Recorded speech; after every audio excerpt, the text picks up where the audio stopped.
दोस्तों सबसे पहले आज हम चैप्टर 1 वर्णमाला का बेसिक देखने वाले हैं कि भाई मराठी वर्णमालिका यानी मराठी में जो भी साउंड्स होते हैं वो ध्वनियाँ होती है उनकी बेसिक इन्फॉर्मेशन देखने वाले। देखिए दोस्तों, ये टोटल जो ध्वनियाँ आपके सामने या टोटल जो वर्ण है मराठी के हुरूफ है या अल्फ़ाबेट है, ये टोटल 52 है। कितने हैं? 52 है। अब इसका टोटल क्लासिफिकेशन हम देखने वाले हैं। दोस्तों सबसे पहले ये जो ऊपर आपको दिखाई दे रहे हैं अ आ ई उ रू लू ए ऐ ओ ऐ ओ और औ, ये जो है ये टोटल 12 कितने स्वर है? 14 है। फॉर एग्जांपल देख सकते हैं आप, देखिए 1 2 3 4 5 6 7 8 9 10 11 12 13 और 14, ऐसे 14 स्वर मराठी में होते हैं। अब इन 14 स्वरों में देखिए दोस्तों, ये जो अ है, उसके बाद ये छोटी ई जिसको रस्व ई बोलते हैं अपन, ये छोटा ऊ, उसके बाद ये रू और ये लू। देखिए अ ई उ रू लू, इन सबको क्या बोलेंगे हम? रस्व स्वर। क्या बोलेंगे? रस्व स्वर। कितने हैं? 5 है। अ ई उ रू लू, इसको बोलते हैं रस्व स्वर। अब दोस्तों जो बचे कुछ है आ, अब ये जो बचा है वो है आ, ये जो आ है, उसके बाद ये ई है या फिर ऊ है, इन तीनों को आप क्या बोलेंगे? दीर्घ स्वर। क्या बोलेंगे? दीर्घ स्वर। क्योंकि इसका उच्चार थोड़ा टाइम लगता है इसके उच्चार को, प्रोनाउंसिएशन को, इसलिए इसको दीर्घ स्वर बोलेंगे। इस तरीके से 5 ह्रस्व स्वर कम वक्त लगने वाले और 3 दीर्घ स्वर, कितने हो गए? 8।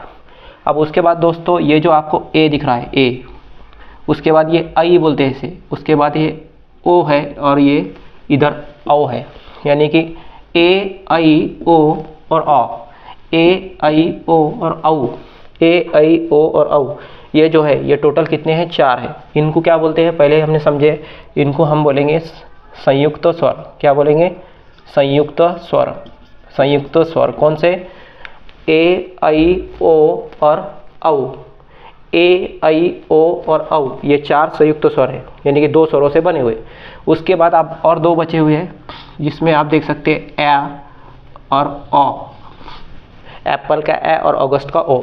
ए, इसके ऊपर अ के ऊपर आधा चांद है और यह ओ, इन दोनों को आप क्या बोलते हैं? इसको बोलते हैं हम अदत्त स्वर। क्या बोलते हैं? अदत्त स्वर। या फिर हम इसको क्या बोलेंगे? इंग्रजी स्वर। अंग्रेजी से इसका मराठी में क्या हुआ है? समावेश हुआ है। तो इस तरीके से इन 14 स्वरों में से 5 क्या है? ह्रस्व स्वर है। कौन कौन से? अ ई उ रू और ये लू। 3 कौन से है? दीर्घ स्वर। आ, बड़ी ई, बड़ा ऊ, इसको दीर्घ स्वर बोलेंगे। उसके बाद संयुक्त स्वर कौन से है? ए आई ओ और औ। और उसके बाद 2 जो स्वर है ए और औ, ये अंग्रेजी के इस्तेमाल से आए। पहले 12 स्वर थे, ये ए और औ, ये नवे आने के वजह से कितने हो गए स्वर? टोटल 14 स्वर हो गए। अब आप आएंगे अम और आहा। क्या इसको स्वर बोलते हैं? नहीं, इसको ना स्वर बोलते हैं ना व्यंजन बोलते हैं। इसको ना स्वर बोलते हैं, गलती से भी अम आहा को स्वर नहीं बोलते, ना ही व्यंजन है। फिर यह है क्या? तो इसको क्या बोलते हैं? स्वरादि। क्या बोलते हैं? स्वरादि, क्योंकि इसमें अनुस्वार और विसर्ग, ये 2 इंपॉर्टेंट है। अ के ऊपर कोई अगर नुक्ता लगा हुआ है तो वो क्या है? स्वरादि है। या फिर अ के बाद जो 2 नुक्ते हैं तो इससे स्वरादि। तो मराठी में कितने स्वरादि है? 2 है, अम और आहा। अब दोस्तों अब आएंगे हम व्यंजन पे। तो व्यंजन के कितने व्यंजन है मराठी में? टोटल 34 व्यंजन है। अगर 14 अगर हमने स्वर देखे तो बचे कितने व्यंजन? 34। तो 34 व्यंजन है। अब 34 व्यंजनों में से ये देखिए, ये ग्रुप मैंने आपको समझाया था, ये है क च ट त प, ये 5 ग्रुप है। पहला ग्रुप, दूसरा ग्रुप, तीसरा, चौथा, और हर ग्रुप में देखिए 1 2 3 4 5 ग्रुप है। आपको सिर्फ क याद करना है। क से रिलेटेड पाढ़ा पढ़ना है। पाढ़ा पढ़ना यानी याद कर लेना है अनफॉर्चुनेटली। क ख ग घ ट, उसके बाद च छ ज झ त्र 10, ट ठ ड ढ न 15, त थ द ध न 20 और प फ ब भ म 25। तो इस तरीके से ये 25 क्या है? स्पर्श व्यंजन है। कितने स्पर्श व्यंजन है हमारे पास? स्पर्श व्यंजन कितने हैं? 25 है। ये ग्रुप के अकॉर्डिंगली क च ट त प, एक एक ग्रुप में 5, ऐसे 5 ग्रुप में 25। उसके बाद दोस्तों इस व्यंजनों में, इसी स्पर्श व्यंजनों में, ये जो शुरुआत के क के ग्रुप में पहला क के साथ लगा हुआ दूसरा क ख, च के साथ च छ, ट के साथ ट ठ, त के साथ त थ और प के साथ प फ। इसको क्या बोला जाता है? ये पहले दो को, इन पहले दो को क्या बोला जाता है? इनको बोलते हैं हम कठोर व्यंजने। कठोर का ही दूसरा नाम क्या है? श्वास व्यंजने। श्वास का ही एक नाम क्या है? अघोष व्यंजने। आप कुछ भी बोलिए, इसको कठोर बोलिए, श्वास बोलिए, अघोष। क के ग्रुप के पहले दो वर्ड, उसके बाद अगले जो दो रहते हैं, अगले दो यानी 5 का ग्रुप है ना, पहले दो कठोर व्यंजन, अगले दो मृदु, इसको बोलते हैं मृदु व्यंजन। इसको क्या बोलेंगे? इसको मृदु व्यंजन बोलेंगे। क्या बोलेंगे इनको? मृदु व्यंजन। ये जो है ये अगले दो 10 है, दो के ग्रुप में। क ख छोड़ के ग घ मृदु, च छ छोड़ के ज झ मृदु, ट ठ छोड़ के ड ढ मृदु, त थ छोड़ के द ध मृदु और प फ छोड़ के ब भ मृदु। ये सारे क्या है? मृदु व्यंजन है। ठीक है, इनका उच्चार करने में कम समय लगता है, इसलिए मृदु व्यंजन बोलते हैं। अब बचे ये ड, त्र, न, म। इसको क्या बोलते हैं? इसको मुख्यतः क्या बोलेंगे? इसको बोलते हैं अनुनासिक। क्या बोलते हैं? अनुनासिक। देखो, क के ग्रुप में जो आखिर वाला है ड, च के ग्रुप का आखिर का त्र, जिसे त्र बोल रहे हैं आप, इसको न बोलते। उसके बाद ट के ग्रुप का आखिरी क्या है? बान का न बोलते इसको। त के ग्रुप का आखिरी क्या है? नल का न। और प के ग्रुप में आखिर में क्या है? म। यानी हर क के ग्रुप का आखिर का, च के ग्रुप के आखिर का, ट के ग्रुप के आखिर का पांचवा, त के ग्रुप का पांचवा आखिर वाला और प के ग्रुप का आखिर पांचवा, ये जो है आखिर वाले जो एक है हर ग्रुप के, वो जो 5 है, ड त्र न न म, ड त्र न न म, तो इनको क्या बोलेंगे हम? अनुनासिके। अनुनासिके। डायरेक्ट पूछते कि खलील पे के अनुनासिक कौन थे, तो आपको क्या लिखना है? ड। कौन सा ड? नुक्ते वाला ड। उसके बाद ऐसा रहेगा तो इसको बोलेंगे न। ये भी न है, इसको त्र याद रखने के लिए लोग बोलते हैं। बान का न, फिर नल का न और ये मगरमच्छ का म। तो ये ड त्र न न म, ये आखिर के जो 5 है इसको बोलते हैं अनुनासिक, यानी नाक से निकलने वाले वर्ड। अनुनासिक का ही दूसरा नाम क्या है? परस वर्ण। क्या बोलते हैं? परस वर्ण। समझ में आया? तो पहले जो क के ग्रुप क च ट, तब पहले जो 5 है, पहले जो 10 है कठोर, अगले जो 10 है मृदु और लास्ट वाले जो 5 है वो है अनुनासिक। तो इस तरीके से ये 2, 10, 10, 20 और 5, इसका क्लासीफाइड 25% व्यंजन को कठोर, मृदु और अनुनासिक में क्लासीफाइड करते हैं। अब आप बोलेंगे सर इसको क्या बोले, इसके अलावा क्या बोलेंगे? देखो, इसको मृदु वर्ण भी बोलते, यानी ये 2 और ये 1 3, यानी एक अनुनासिक यानी बाकी के जो मृदु, ऐसे 3 1 3 2 6 3 3 9 3 4 12 3, इसको मृदु वर्ण भी बोलते, यानी अनुनासिक को मृदु भी बोलते। ये बात समझ लेना। अब उसके बाद है, अब ये ग्रुप के अलावा य र लव आपने देखे होंगे मराठी वर्णमालिका में। य र लव, य यज्ञ का, र क्या, र रवि का, या फिर ल लसन का, व वजन का। तो ये य र लव है, इसको बोलते अर्धस्वर। क्या बोलते हैं इसको? अर्धस्वर। दूसरा नाम है इसका अंतस्थ। क्या है? अंतस्थ। क्या है? अंतस्थ। तो दोस्तों य र लव जो है, ये जो बना हुआ है 2 स्वरों से बना हुआ है, 2 स्वरों के एकत्रीकरण से बना हुआ है, इसलिए इसको विजातीय स्वरों से बना हुआ है। और ई के सामने दूसरा कौन सा ही स्वर रख दो, य बना। य कैसे बना हुआ है? ई से। र कैसे बना हुआ है? रू स्वर से। ल कैसे बना हुआ है? लू स्वर से। और व कैसे बना हुआ है? ऊ से। ये कैसे बने हुए संधि में समझेंगे। तो य र लव को बस इतना समझो कि य र लव, य र लव, ये क्या है? अर्ध स्वर है, जिसको अंतस्थ भी बोलते हैं। उसके बाद है श श स। पहले कितने बार समझाया है कि श श स मतलब क्या है? उष्मेय है। क्या है? उष्मेय। कितने हैं मराठी में उष्मेय? 3 है। कौन कौन से हैं? श श स। इस पे सवाल बनता है कि उष्मेय कौन से है, तो आपको लिखना है श श स। आई बात समझ में? लास्ट इसके बाद है ह। ये क्या है? महाप्राण है, यानी इसका उच्चार करते समय क्या होता है? हमारे मराठी में इसको फुफ्फुस बोलते, इंग्लिश में लंग्स और अपने हिंदी में फेफड़े। फेफड़ों से हवा बाहर निकलेगी मुंह के जरिए से, तो इसको बोलेंगे महाप्राण। ह बोलते ना उस तरीके से, तो इसको ह को महाप्राण बोलते हैं। उसके ड़ जो है उसको बोलते हैं स्वतंत्र वर्ण। उसको क्या बोलेंगे? स्वतंत्र वर्ण, स्वतंत्र उच्चाराचा स्वतंत्र वर्ण। या फिर इसका दूसरा नाम तो आपको बताया था, इसको बोलते हैं द्रविडियन। द्रविडियन बाढ़ में जो रहता ना ड़, शाला में ड़ रहता ना, तो वो ड़ है ये। तो उसके बाद है क्ष व ज्ञ। अब ये दोनों के बारे में बताया नहीं था, इन दोनों को बोलते हैं संयुक्त व्यंजने। इसको क्या बोलेंगे? संयुक्त व्यंजने। संयुक्त व्यंजने। अब इसके आगे क्या हुआ कि महाराष्ट्र गवर्नमेंट ने इसके आगे विशेष लिख दिए, विशेष संयुक्त व्यंजने। अब दोस्तों आप बोलेंगे कि ये भी व्यंजन है, वो भी 2 संज्ञ व्यंजन है, फिर इनको क्यों अपने काउंट करें, उसको क्यों नहीं काउंट करें?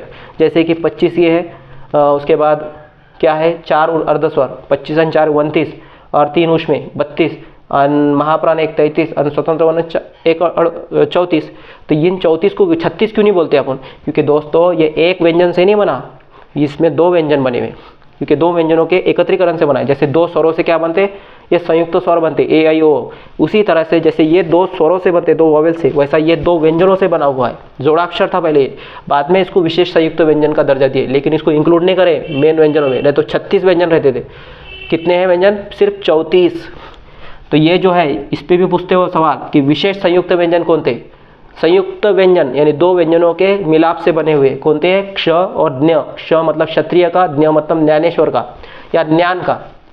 तो इन दोनों को क्या बोलते हैं, विशेष संयुक्त व्यंजने। अब ये क्ष कैसा बना हुआ है, देखिए क, आधा श और आधा अ। देखिए क कबूतर का, षटकोण का श, अ, इन तीनों के कॉम्बिनेशन से क्ष बना, क्ष। इसका फोड़ पूछते हो ना, विग्रह पूछते हो, संधि में आता है। क्ष का विग्रह क्या है, श कैसा बना हुआ है। ये जो क्ष है, क, श में क्या है, देखो काफ शीन अलिफ की आवाज़ रहती है ना, वैसा है ये। के एस एच बोलते हैं उसको इंग्लिश में, के एस एच, वैसा ये बना हुआ है। के फॉर क, S for S H for श और अ।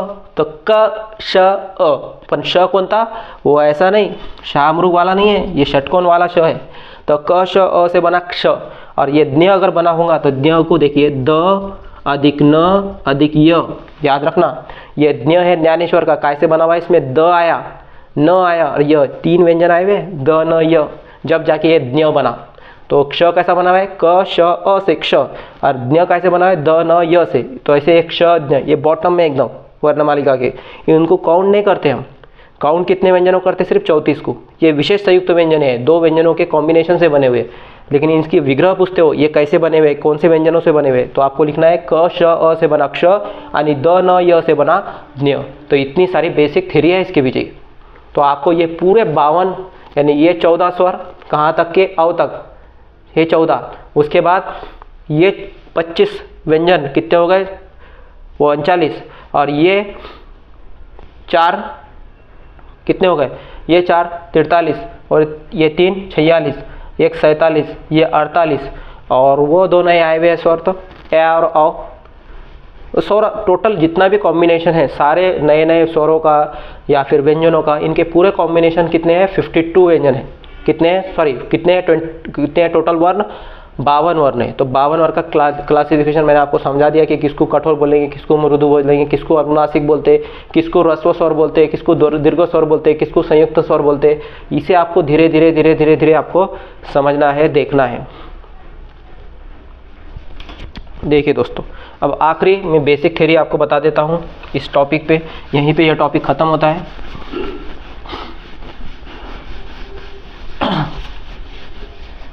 अब पहला सवाल आपको पूछा किसने कि ह्रस्व स्वर बताइए कौन कौन से ह्रस्व स्वर कौन थे। तो फट करके आपको बोलना है अ, ई, उ, रू और लू, ये 5 ह्रस्व स्वर है।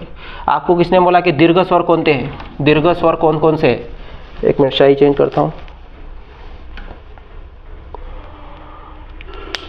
अगर आपसे किसी ने बोला कि दीर्घ स्वर कौन कौन थे हैं, तो आपको लिखना है आ, ई और उ, बस ये बड़ा उ। आपको किसी ने बोला कि भाई संयुक्त स्वर कौन थे, संयुक्त स्वर दो स्वरों से बनने वाले संयुक्त स्वर कौन थे, तो आपको लिखना है ए, आई, ओ और औ, ए, आई, ओ, औ। आपको किसने बोला कि भाई अदत्त स्वर कौन थे, अदत्त यानी अंग्रेजी वाले दो ही है, आपको पता है ए, ओ। आपको किसी ने पूछा कि सजातीय स्वर कौन थे, सजातीय मतलब एक ही लिखावट एक ही प्रोनाउंसिएशन, कल बताया था मैंने आपको। सजातीय स्वर कौन कौन से है, एक ही लिखावट अ, आ, जोड़ियों में आने वाले, एक जैसी लिखावट एक जैसा प्रोनाउंसिएशन। दूसरा है ई, एक जैसी लिखावट एक जैसा प्रोनाउंसिएशन। उसके बाद उ, तो ये सारे क्या है, सजातीय स्वर है, ओके नहीं। उसके बाद अगर किसी ने पूछा कि भाई विजातीय स्वर कौन से हैं, तो आपको फट करके लिखना है अ के सामने लिखावट अलग, प्रोनाउंसिएशन, स्वर की बात हो रही है पर स्वर ही लिखना है हमें। अ के सामने ई, देखिए लिखावट अ, ई की अलग अलग है, आ, उ है कि नहीं अलग अलग। तो ये जो है विजातीय स्वर, लिखावट अलग प्रोनाउंसिएशन अलग, उसको विजातीय स्वर बोलते है कि नहीं। तो इस तरीके से स्वर पूछा था, ऐसा लिखना है। अगर आपसे किसी ने पूछा कि बताइए कठोर व्यंजन कौन कौन थे, कठोर व्यंजन की जोड़ियाँ कौन सी है, तो मैंने बताया ना, ग्रुप याद रखना है क, च, ट, त, प का। अगर किसी ने बोला कठोर व्यंजन कौन थे, कठोर व्यंजन कौन से, तो आपको पट लिखना है, क का ग्रुप लिख देना है, ऐसे लिख देना है क, च, ट, त, प। क के सामने बस उसका अगला दोस्त ख, च के सामने छ, ट के सामने ठ, त के सामने थ और प के सामने फ, खत्म। और उसके साथ साथ श श स ये जो है उसमें इनको भी कठोर व्यंजन बोलते। तो इसलिए ये 10 ये और 3 ये, ऐसे कितने कठोर व्यंजन है? 13।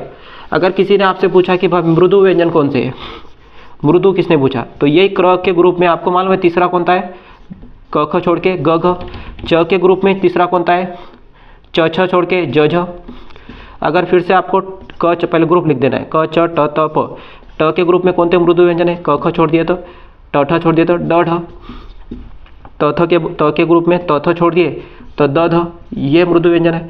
प फ छोड़ दिए ब भ, ये मृदु व्यंजन है। क्लियर? तो यही तो है सब, ग घ ज झ ड ढ, यानी कि क के ग्रुप में तीसरा और चौथा, च के ग्रुप में तीसरा और चौथा, ट के ग्रुप में तीसरा और चौथा, त के ग्रुप में तीसरा और चौथा, प के ग्रुप में तीसरा और चौथा, ये सारे क्या है? मृदु व्यंजन है ना।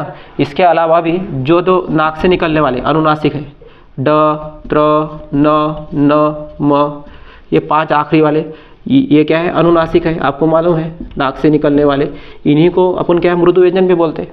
सारे स्वर, सारे अनुनासिक, सारे मृदु व्यंजन, सब के सब क्या है? मृदु व्यंजन है।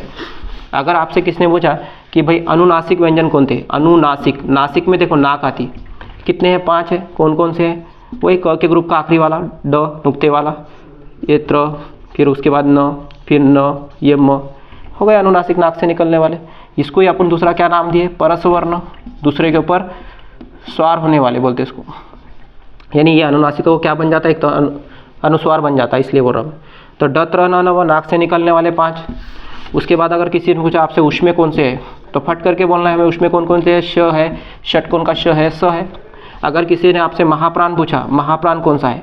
महाप्राण बोला तो ह लिख दो, है कि नहीं? ह लिखना है हमें।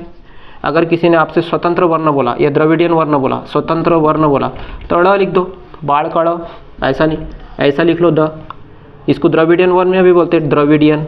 द्रविडियन है दक्षिण भारत में बोले जाने वाला। महाप्राण ह, और ये क्या है? उसमें है, ठीक है ना, श श स।